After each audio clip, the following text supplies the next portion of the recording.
লক্ষ্মীপুরের রামগতিতে হাইকোর্টের নির্দেশ অমান্য করে চলছে ৪৯টি অবৈধ ইটভাটা।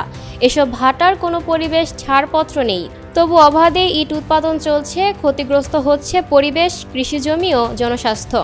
গত মৌসুমে রামগতিতে ৪৯টি ইটভাটার মধ্যে বৈধ ছিল মাত্র ২টি। নতুন করে আরও ২টি ভাটা স্থাপনের প্রস্তুতি চলছে।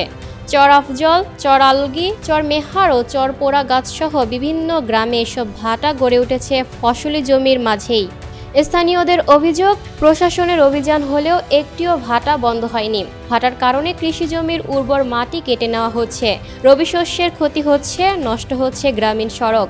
পরিবেশ অধিদপ্তরের সহকারী পরিচালক হারুন আর রশিদ জানান, ৪৯টি ভাটার কোনো ছাড়পত্র নেই, সবগুলো বন্ধে উদ্যোগ নেওয়া হয়েছে।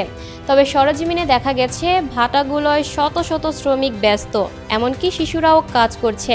উপজেলা নির্বাহী কর্মকর্তা সৈয়দ আমজাদ হোসেন বলেন, হাইকোর্টের নির্দেশ বাস্তবায়নে মাইকিং ও প্রচারণা চালানো হয়েছে। নির্দেশ অমান্যকারীদের বিরুদ্ধে কঠোর ব্যবস্থা নেওয়া হবে। Lucky Akter, people voice television, Dhaka.